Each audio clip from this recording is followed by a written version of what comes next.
The Azure Solace Resort had grown over the span of a decade from a boutique hideaway into the crown jewel of the coastal enclave.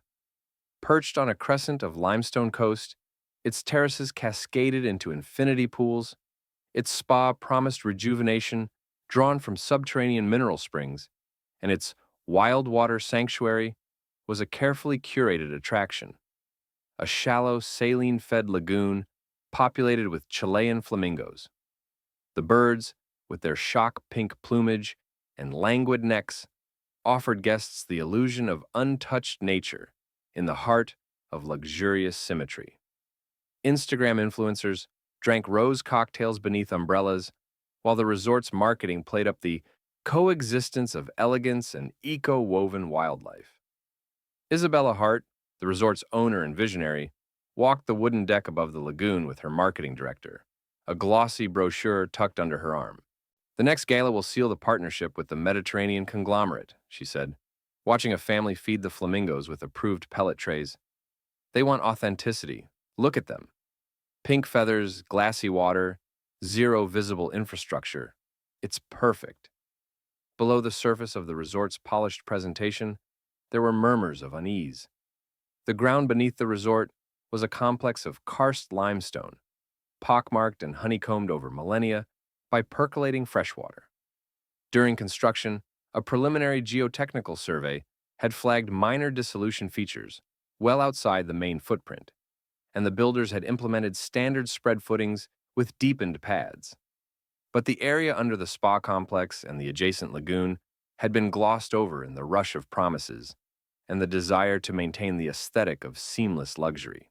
A small, old subterranean conduit, once natural dissolved channel that had been patched and forgotten, ran beneath the property, now stressed by an increased water table due to unseasonal heavy rains from 2 weeks prior. An aging supply line installed to feed the spa's mineral pools had developed micro-leaks that quietly channeled water into that underground void, gradually enlarging the cavity through erosive flushing of supporting sediment. Mateo Ruiz, the resort's head engineer, had been feeling the pressure of the upcoming gala, too. He held dual responsibilities: keep the public blissfully unaware while maintaining the invisible infrastructure that kept the fountains singing, the pools tempered, and the Wi-Fi seamless. He had a quiet meeting earlier with Lily Chen, a consulting geologist brought in for a sustainability audit as part of the resort's green branding push. Lily had wandered the grounds with her tablet and a portable ground-penetrating radar system, noting little anomalies with a furrowed brow. "Nothing critical yet," she had said more to herself than to Mateo. "But there's a subtle, low-density shadow beneath the eastern promenade. I'd like to run a few more scans once the gala dust settles." Meanwhile, the lagoon's ecological guide, Kayla Moreno, prepped her group of junior staff to keep guests at the right distance from the birds. "Remember," she reminded them, "we want them to feel the intimacy without stressing the flock. No sudden movements, and keep the feed approved. The flamingos respond to rhythm. If we're too loud, they retreat. Calm, slow footsteps." The flamingos themselves were unbothered by the impending glamour. They wandered the shallow shallows in their graceful, stilted gait, dipping beaks with theatrical elegance, lifting one leg in the habitual balancing pose, and occasionally performing their communal foot-stomping ritual, a feeding behavior that stirred up the nutrient-rich bottom, dislodging small crustaceans and encouraging prey to flutter to the surface.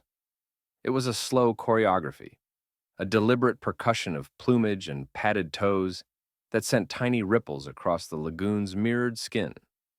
High above, a storm front gathered offshore, a low-slung band of humid air that had already drenched plantation fields twice that week.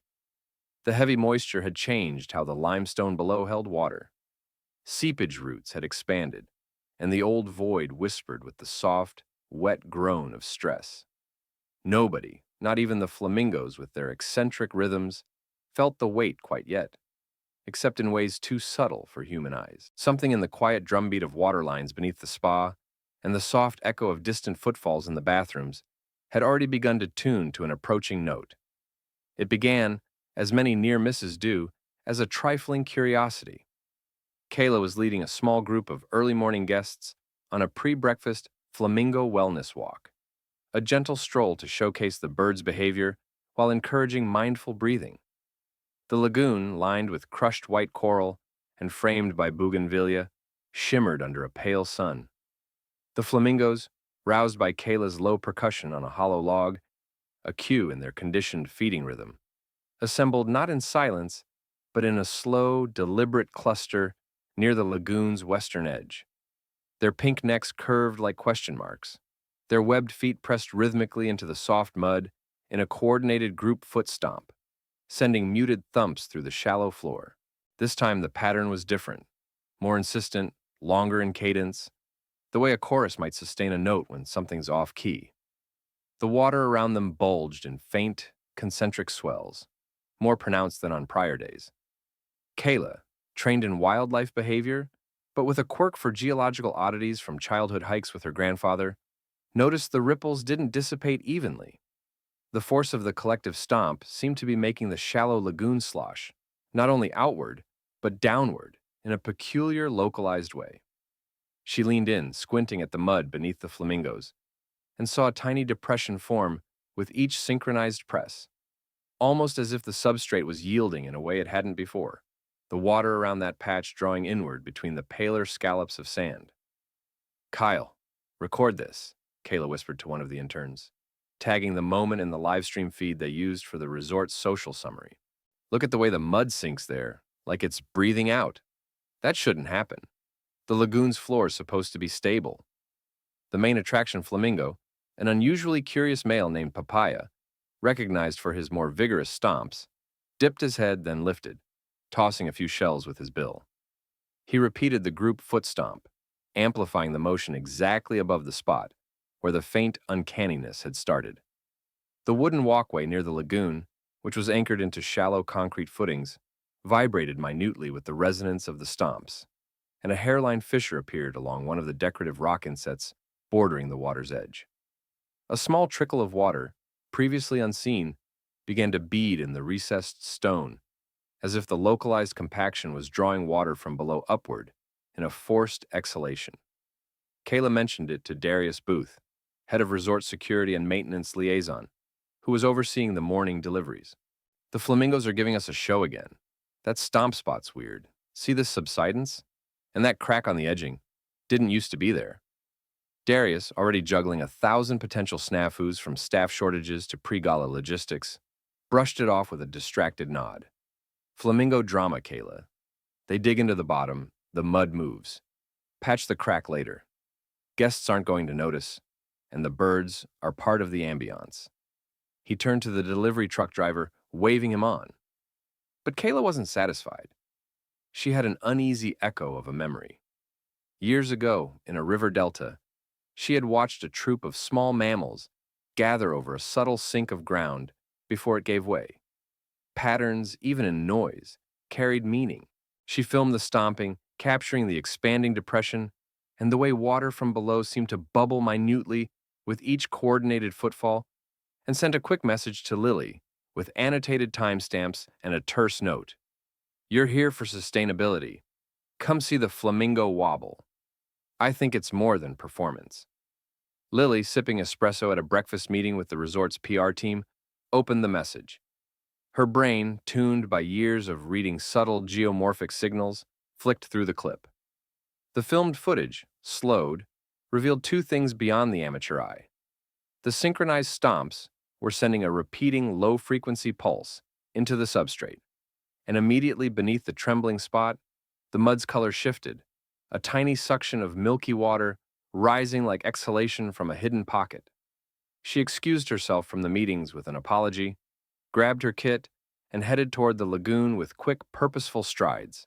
Lily arrived at the lagoon, brushing past a gaggle of guests who were already sipping coconut waters and commenting on the flamingo meditations. Kayla was waiting at the spot where Papaya and his flock had settled, her interns hovering with polite distance. Lily crouched, placing her hand a safe span away from the slurry, and pulled out a pocket penetrometer, the kind used for quick field assessments of soil firmness. She pressed into the muddy patch the flamingos had favored. "This is softer than it should be," she murmured, noting the deflection depth. The upper layer resisted like wet clay, but beneath it, something had formed a void with a subtle collapse tendency. The top strata was tensioned, like a thin skin over an air pocket. Lily fetched her handheld ground-penetrating radar, approved under the resort's sustainability audit, and swept it slowly across the suspicious area. The display flickered as it returned velocities.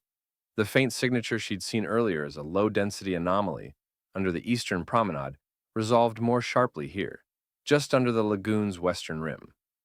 A shallow subsurface cavity was forming right beneath the decorative pool deck that flanked the Flamingo Lagoon. The old karst void, inflated from the micro-leaks in the spa's supply line and fed by the heavy recent soak, had migrated upward, thinning the overburden. The combination of the flamingo's repeated foot stomp vibrations and the saturated conditions had created a sympathetic oscillation that slightly flexed the overlying cap, making its weakness more apparent. "Get me Mateo," Lily said into her radio, "and somebody rope off this entire edge. I don't care about the guest's mood. Nobody walks near this until I know what's below." Her tone was calm but edged, the clinical voice that carried weight in crisis. Mateo, who had been managing the resort's liaison with local conservation groups, arrived with Jana, a structural consultant they had flown in for the gala's Green Build side event. Lily flipped the radar map toward them and overlaid the recent flamingo footage. "That group foot stomp isn't the cause," she explained. "It's a signal amplifier. There's a developing void here. Natural karst processes, plus infiltration from an unaddressed leak beneath the spa area. The flamingo's rhythmic stomps are reverberating through the thin cap, causing momentary subsidence we can see at the surface. The crack on the promenade edging and the upward seepage aren't cosmetic. This could grow." Jana squinted, tracing the radar's echo. The void's dimensions, as estimated with the equipment, would fit the footprint of the spa's secondary foundation, exactly where the steam room and meditation lounge would be the next evening during the gala's high-profile VIP event. If that gives way under loads, people, buffets, equipment, that's not just a broken deck. We're talking about the main terrace collapsing into a void, taking the spa access, maybe the entire wing, with it. Her voice, usually dressed in sterile engineering terms, carried an edge now. "We have to act like it's active." Isabella, alerted by a breathless assistant, arrived in her resort wardrobe, silk slip dress, soft-soled shoes, followed by her publicist and a glammed-up influencer prospect. "What's wrong?" she asked, looking at the small group clustered around the roped-off section, while Papaya, seemingly oblivious, preened near the water's edge. Lily stepped toward her and spoke plainly. "We have a developing sinkhole. The flamingos made it visible before it became catastrophic. We need to close this wing, stop the gala prep here, and bring in a proper geotechnical team. Now. No guest access. No exceptions." Isabella's smile tightened. "We can't just cancel. The opening is tomorrow. The investors are flying in. Can't we just shore it under? How bad is it?" Mateo, caught between risk and deadline, found his voice. "Isabella, Jana says if that void expands and the plaza collapses during peak load, we lose more than a gala. Structural failure hits insurance, damages brand reputation permanently. We defer the event, temporarily, and we fix it. We were lucky the flamingos drew attention." A ripple went through the assembled entourage. The influencer's phone cameras whirred slightly as she tried to record the unexpected drama, while the publicist tried to spin the conversation. Isabella looked at the flamingo flock, then to the faint, shimmering depression, and finally to Lily. "All right, quietly. Rope it. I want a full report in 2 hours. Get me options to stabilize without shouting cancellation. And get that bird footage cleaned and framed. It'll be the story we tell about how we care." The next hours turned into a feverish sequence. A professional geotechnical crew, flown in on an emergency authorization from the Regional Building Authority, who, after a rapidly arranged conference call with Isabella's legal team, granted temporary permission for immediate interventions under the pretense of preventative maintenance, arrived with coring equipment, real-time deformation monitors, and high-resolution electrical resistivity tomography gear. The Flamingo Lagoon's western edge became an impromptu command center. Laptop screens mapping subsurface voids in 3D, engineers debating grout mixes, and conservationists whispering about the ethics of using the bird's alert as a marketing pivot while simultaneously saving the place that housed them. They drilled a shallow, carefully cased borehole at the precise edge of the depressed spot. The core sample revealed fractured limestone overlain by soft, saturated clayey sediments, material that had been slowly washed out from below, thinning the cap and forming a shallow ceiling of the cavity. Pressure sensors inserted into the cavity space recorded a faint negative pressure differential during Flamingo stomps, gentle suction fluctuations that confirmed the void was communicating with the surface through micro fissures. The spa's leaking supply line was located after tracing elevated moisture content in the soil profile with thermal imaging and moisture probes. A hairline fracture in a hidden segment of pipe had been slowly releasing mineral-laden water directly into the karst channel, accelerating dissolution. The injective flow had widened the cavity upstream beyond what historical models predicted. It had never been designed to accommodate sustained leakage. Lily's team modeled the potential progression. Under continued leakage, plus the additional loading of gala foot traffic, the void could breach the terrace limit in less than 24 hours. Emergency reinforcement plans were muscled into place. Concrete injection grouting, a carefully dosed, low-viscosity mixture of expanding cementitious slurry, was selected to fill the cavity from below, but not before a water diversion system was installed to stem the leakage. Temporary clamps sealed the supply line, and backup thermal mineral flow to the spa was switched to a surface-fed loop, while permanent repairs were scheduled. A series of soil nails and micropiles were installed outward from the void's perimeter, anchored into deeper, stable strata. Above, Jana's team installed a distributed load-spreading frame beneath the decking to prevent point loads from concentrating near the weakened edge, coupled with early warning tilt sensors and an alarm threshold that would set off automated evacuation cues if differential settlement beyond a few millimeters occurred. All the while, Kayla kept a respectful distance from Papaya and the flock, who had gathered like expectant sentinels along the rim, their slow, rhythmic foot stomps now observed with solemn nods by the geotechnical lead. "He gave us the tip," Kayla whispered to Lily. "He didn't understand what he did, but he made the earth whisper." Lily only nodded, her own inner scientist reformatting a narrative that incorporated unintended biological early warning into the formal language of risk management. The gala was quietly shifted. The investor preview portion was moved to the opposite wing, and a new messaging spin was written. Our living ecosystem partner signaled a potential risk. We acted swiftly, preserving safety without compromising experience. Isabella's PR team, under Lily's stipulation, wrote copy that did not sensationalize the Flamingo as hero, but described the event as a cooperative alert system, promising upcoming interpretive educational material about nature's subtle signals.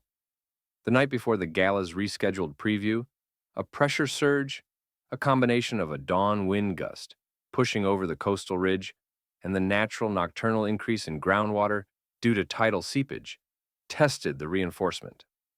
A soft rumble, barely audible beneath the canopy of tuned water features, echoed under the deck. The load-spreading frame flexed, and the tilt sensors chimed, showing a minuscule but real surge in differential movement. The flamingo flock, awakened by the shift in subtle substrate vibration, gathered near the troubled joint, their collective foot stomps indecipherably slow, but somehow synchronizing with the tension shifting beneath their webbed feet. Then it happened. A small panel of the decorative promenade sheared inward. It wasn't a dramatic fall. It was a slow slumping that would have gone unnoticed in the absence of the sensing nets, except that the signals had already triggered actions. The cavity, pressurized by an influx of water from an unanticipated fracture branching in the void, had begun to push upward, thinning a last fraction of overburden to the point where it could relieve itself. Instead of a catastrophic collapse of the terrace and the spa wing, the slumping occurred in a controlled segment of the load frame, activating the sacrificial relief mechanism Jana had pre-built into the design. The panel settlement sent a warning resonating through the smart tensioners. Automated blocks dropped, isolating the immediate zone, and an alert tone wavered softly in the command trailer. Staff moved like rehearsed dancers. Barriers swung into place. Security guided the final cleaning crew out of the zone. A group of VIPs, already escorted into the alternate venue, watched from screened glass as the potential tragedy unfurled in slow motion. An unnoticed catastrophe averted right under their heels. Isabella stood with Lily and Matteo, quietly observing the calibrated sag of the panel and the subtle vibration as the grout filled the void from beneath, sealing the leak's pathway and integrating with the stabilizing soil mass. Inside the lagoon, the flamingos continued their foot stomps. Papaya, with a slow, almost unhurried flick of his head, shifted his weight as if approving. Kayla, this time, spoke aloud into her recording. He's still doing it. The rhythm didn't stop when the earth breathed. Maybe he's still listening. The morning sun filtered weakly through a thinning haze. The gala preview went on, as planned but quieter, with a tasteful nod in the program. We honor the subtle intelligence of the ecosystem. Thank you for your patience. The investors, seeing the disciplined response and the technical finesse, murmured approval. Few understood the depth of what had almost been lost. Those who did, the small inner circle, Lily, Jana, Matteo, and even Isabella, shared a brief, wordless recognition. They had been saved by a chain of improbable interventions: a flamingo's footbeat, a geologist's intuition, an engineer's redundancy, and a reluctant owner's willingness to pause. In the weeks that followed, the story spread, not through flashy tabloids, but through industry channels, sustainability forums, and environmental design symposiums. The resort issued a carefully controlled case study titled Integrating Biosignals into Risk Surveillance: The Flamingo Foot Stomp Incident. It was co-authored by Lily, Jana, and Kayla, with supporting data from the geotechnical crew, satellite imagery, and time-stamped sensor logs. The main findings were thorough: a developing sinkhole in karst bedrock, exacerbated by an undetected supply line leak, was artificially amplified on the surface by rhythmic, synchronized vibrational interaction from a group of flamingos, which produced detectable subsidence indicators ahead of critical failure. The incident became a reference for the emergent concept of unintentional biological early warning, the idea that certain animal behaviors, especially those involving repeated low-frequency interaction with substrate, foot stomps, burrowing, collective movement, could modulate and expose marginal stability in ways that complement technical sensors. The Regional Land Safety Authority adopted a pilot program to monitor wildlife warning cues in other high-risk developments along the limestone coast. They trained some of the resort's junior ecology staff, under Kayla's mentorship, to catalog normal versus abnormal animal rhythms around engineered structures, flocks of shorebirds, herons, and now flamingos, looking for changes in their repetitive patterns that correlated with environmental anomalies. A separate technical workshop spun out of this. Engineers from urban infrastructures discussed applying the slow stomp analogy to bridge cable tensioning systems, injecting small, controlled shifts in load to preemptively de-stress components, mimicking the sloth-like releases and the unintentionally buffered relief the flamingos had provided. The resort created a small public exhibit near the lagoon, an artfully integrated interpretive installation titled The Rhythm Beneath Our Feet. It featured a tasteful plaque and interactive panel showing an animated sequence: flamingos foot stomping, the subsurface void pulsing, the engineering response, and the normalized stability afterward. There was a small display of the original acoustic recordings of the vibration pattern, with a restrained caption, "Nature's percussion gave us a pause. We listened." Guests, from couples on honeymoon to school groups, traced the timeline with their fingertips, eyes widening, especially when the video slowed down to show Papaya's stomps over the exact weak spot. Isabella, with a new appreciation that bordered on reverence, insisted that half of the proceeds from the exhibit's modest souvenir sales be reinvested into a coastal conservation fund, tying the flamingo population's welfare to the health of the geological systems that sustain the resort. She also agreed to a scholarship in the name of the incident, funding young local students pursuing environmental geology and sustainable design. Years later, the Flamingo incident was taught in graduate courses in environmental engineering, resort planning, and human-wildlife coexistence. The phrase "listen to the stomp" became industry shorthand at some design firms, meaning to pay attention to weak, repetitive, non-obvious signals from living systems before they cascade. The original stabilization zone under the spa had been turned into the reflective terrace, a sun-dappled space with reinforced observation decking, where visitors could safely view the Flamingo Lagoon and the discreetly preserved outline of the original void, now filled and integrated into the foundation with a visible, polished metal inlay reading, "In gratitude to the rhythm that saved us, the Flamingo Foot Stomp, 2028. Papaya's descendants, some generations removed, still march their elegant gait around the lagoon. The resort's staff, trained after the incident, watched their behavior keenly. An unusually vigorous group stomp near a different section of the property would no longer be dismissed as showmanship. It triggered quiet internal protocols: observation, preliminary ground checks, and, if needed, discreet sensor sweeps. Kayla's ecology trainees had become the region's most sought-after biosense integrators, ferrying knowledge to other ecotourism developments that wanted to, meaningfully but responsibly, listen to the nonverbal cues of their wildlife partners.